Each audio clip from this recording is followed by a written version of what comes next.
Retirement? I did. They get you guys. They woke you up. Daggone, you worked 2 days in a row. Another really good practice. Had a hard typical Tuesday practice, very physical, good on good, scout teamwork, like where we're at mentally. Young guys, you even see a lot of young guys developing. Older guys taking it very seriously, very sound assignment-wise, technique-wise. We're very pleased where we're at. Good practice, very good practice. When you talk about the younger guys stepping up, your team's been reshaped a little bit here down the stretch. It really has, and I always believe this. I think when you have those kind of runs like we're able to have, those young guys' contributions, you can't put it, and sometimes it's only 10 or 12 plays, you don't see it as much, like some of these guys are making significant, getting 40, 50, 60 plays a game. But the young players' development, I attribute to our assistant coaches doing a good job with it, and those kids and our upperclassmen helping them along. Well, like with Johnson, how much just over the time he's managed to play have you seen him? Big time. I mean, he's doing a tremendous job, and it's not just his athletic ability, he understands the game. It's just his knowledge and to be able to pick things up and learn is tremendous. How's now Lawrence's return? Good. And I was out here, got some individual work banging, and he'll be able to take some the next couple of days. Look like he'll get some of our good on good stuff. We're going to take some blockers on. It's pretty fast recovery. We should have Eddie back out here tomorrow too. Pretty quick recovery for him for that injury he had for Nile, isn't it? It's pretty good. It's about typical, but he done a great job rehabbing. He's a very strong guy. So still possible for him to play in the. Oh yeah. No doubt. We'll wait. I mean, let's see what judge how it goes, but we're excited to get him back out here. We won't do anything to ever. I mean, one game's not worth his career in that regard. But if he's ready to go, which I don't see anything why he shouldn't be, we'll see. What is the challenge of just preparing for a championship, or, a playoff game, but that's not the championship game where you don't? I guess we talking about. I was thinking about that the other day because you usually put everything into one, but you just got to do it twice. It's twice. It's twice as tough because these are really championship games, even though they're not. They are. I mean, these are great football teams, and that's why you're in the Final Four, and you got to play them like a championship game and give everything. And it's the old term, survive in advance. You got to get by this one. You can't be looking at the second one. You got to do everything you can do while it all stops to get by this one, so you can hopefully get to the next one. So is it different than anything you do differently? No, there's really not, because you got to win the football game. At all, what you got to do. You feel like it's new territory in a way? I mean, before you're the first ones that ever had to do it like From this point, I don't think it is, but I think it will be after this. But it still is, because even though you're having to think about it now, and it's affecting some of the decisions you make now on how you may do things. Jimbo, any of the other coaches like here at the school that have done any sort of Final Four like that? No, but I've been in 1AA playoffs myself, and you talk to other guys in that regard. So it's very similar to that type of stuff. We've all been in it at some point in our life.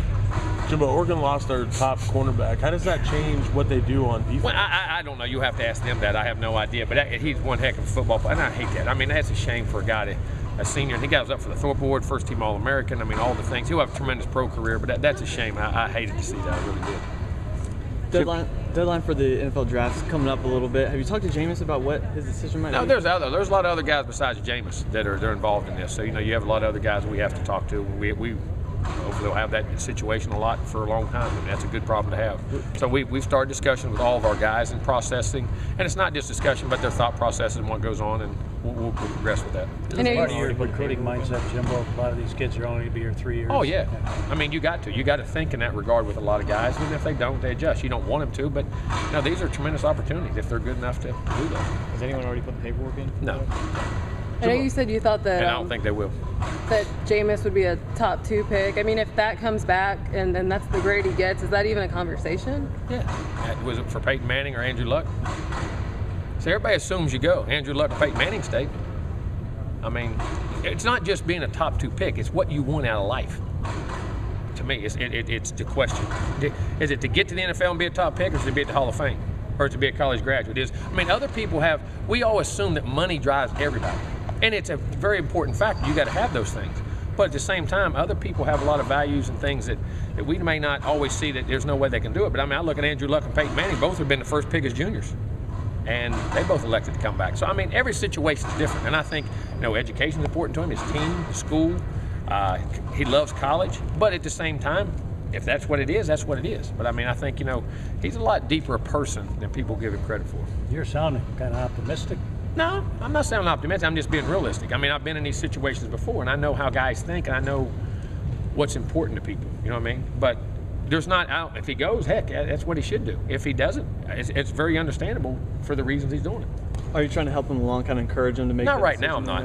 Not right now. No, I'm not trying to help. That's a decision for him, and I'm a part of that decision, or I'll be. I have to know what's going on. And if they want my advice or opinion, then we'll get it. But if they don't, that's that's their choice. That's a family's choice. Jimbo, with his versatility, how valuable is Jalen Ramsey against a spread team like? Oh, big time. Because you can play big guys, smaller guys. You can play him in the nickel, put him outside like he did in that game. We put him back at corner. Could be a safety. Play like a linebacker. He's what football's about today.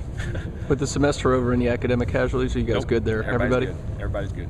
That's obviously says a lot for what you guys do with them academically. It does, and like I say, this is not an easy. This is a very, very tough academic school, very challenging school, and our guys are doing a great job, and our academic support system and everybody's doing a tremendous job. It's got to kind of be a relief, right, for them to have finals over and now can just solely. Oh yeah, you can play football. You can relax and don't worry about everything and all those exams. Relief for coach too, I bet. Oh, it is for all of us. Yeah, and to your meeting schedules and ability to access to them too, and things that go on. What's the team's Christmas plans? I know you have a couple days off coming up. We'll break the 22nd. We'll practice that morning, and they'll be off that afternoon, and 23rd, 24th, 25th. We'll meet back. We'll have a 9 o'clock meeting or 10 o'clock meeting, 9:30 meeting. I'm sorry. On the 26th. 26th. And we'll do a workout here of some kind for an hour. Maybe throw the ball around, do some things, run a little bit, get a sweat, and then we'll get on the plane and go there. I know some of these players are not going to get a chance to go home, but what's it mean for those that do have that I chance? think most of them will, and I think that's like all these holidays. No matter what you do in life, family's number one. Your health and your family. I don't know any two bigger things in life that are more important. We get caught up in money, we get caught up in co-winning. It's not. Your health and your family is what it's about. So give thanks and be with the loved ones. Y'all staying here, or you gonna go? You and your family? No, we'll be right here. We'll be right here. On Sunday, you said Kane Dobb was on his way back. He is back, but he was not here at practice.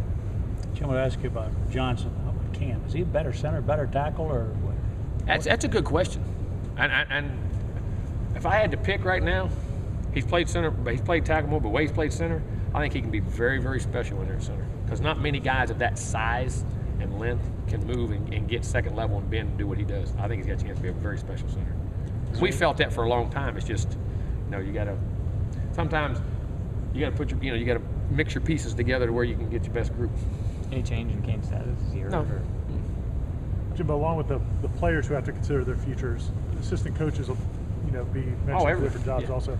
How do they even talk to you during this process or wait till after? Oh yeah, if people come at them, they do make me aware, and have done. And we haven't had that, and I think we hopefully we'll retain our staff. I want everybody back on our staff. We've had a great group of guys, not just as coaches, but as people, and they understand, and it's a tremendous group, and it's a lot of the attitude our players take come from that group of guys, those group of guys. It's a tremendous group. Kind of out of left field, but reflecting on Kermit's kick return from last year, do you remember what was going through your mind when you saw him streaking down the sideline like that? Yeah, don't get caught. It was ironic. He went, and once I know he hit the sideline, he's a guy you don't catch, and I said it was pretty amazing. Just go, just make sure we don't have a penalty. I was looking back for flags as I was trying to peek and look see if there was any flags. Was that the one you pulled your hamstring on? No, I pulled a hamstring on the horse collar thing. Oh, okay, yeah. Rashad, I was mad then. yeah. That one I was happy. I might be able to run better now. I lost some weight. I can maybe run with him a little bit. How pleased have you been with John Franklin in Wisconsin? John's doing a heck of a job. You can't simulate Mariota, but at least from an athletic standpoint of a guy who can really run, and our guys get a sense of how fast, that he's bigger and stronger. But at least that's the best we can do. That's about as good as anybody can simulate. You guys have heard nothing. I take it on disciplinary goal. No, not quite yet. Not yet. Expected to hear anything before the game? I think we will. I think we'll definitely hear something before the game. What's your contract situation? You got 29 straight. Is that out there? No comment. No comment. You said money. You talked about money twice already. You sure you got a little something coming in? No comment. Got to call Jimmy, huh? Yeah. How was Mario Pena with this season? Good. Mario's been good. He's healthy. He'll be good. He'll be ready to roll. Actually had a little flu today and went through practice. It was very, very tough for him to do it. A lot more consistency, playing with more discipline, coming downhill a lot better. Playing good football. Do young players kind of understand the magnitude of this thing? Oh yeah, there's no doubt. They do. They all understand. And it's but for them, the atmosphere, the environments, and the way people coming up, we've had the magnitude of, is it any bigger than playing Notre Dame in here, in Florida, and all the games we've been in? We've been in a lot of big games, and that's part of the attrition you have to go through to become a champion, of understanding that these championship games are big games, but when you play in a lot of big games, it's just like you play every week. And I think that's why it's important to have that stadium packed have that atmosphere that way, that you get used to playing in that environment. And our fans did a tremendous job of that Does this that year. give you an edge, do you think, on New Year's Day? All of that, what you just I think it talked does. about? I know they played some great ones. I'm not what for them, but I think it helps us. That stadium was full every time we played, and everywhere we went on the road, and people were hostile. They were nasty, trying to get at us, and our fans were supportive and created that atmosphere and environment. The more your kids, that becomes the normal. Like you say, sometimes, like I tell kids, when you get banged and bruised as a football player, you got to have a new normal of how you feel. You got to learn it. I don't feel good, but that's normal now. It's just like when you play. The new normal of being in that environment and atmosphere, I think, it only helps you in these situations. You guys have had kind of throughout the year players who would step up for a game or two when needed, like Christian in the season opener and Sean McGuire and Desmond Holland in the last game. What does that kind of say about the Well, I just think that we have depth. We have quality players. They're getting, you have quality players. Maybe they don't play as much, but what they're going against in practice every day, so they're used to fast-paced guys, big athletes, and those moments don't overwhelm them. And very proud for those guys. They were a big part of why we're at. But it can be kind of tough for a guy to stay focused, not knowing when or if he's going to get a chance until it comes, right? Yeah, exactly. That's the challenge of all. I mean, that's part of sports. And when your number's called, they say, you always want it, you always want it. When number's called, some guys don't prepare for it, but it's very tough mentally. But that's the challenge you have to go through, and our guys have adapted to that. Jimbo, that new normal you're talking about, how long do players take to acclimate to that new normal? That's depending on them. That's all depending on each individual. That's by their upbringing, what they've been through. A lot of that can be shaped and formed from where they came from. And going back to the younger players, now's the time where most of the students are not in town, things like that. Do you see younger players kind of clinging to the older players or clinging to their teammates, getting closer now? I think this team's close all the time. I don't think it's any more than normal. I think this team is a very close team. They really are.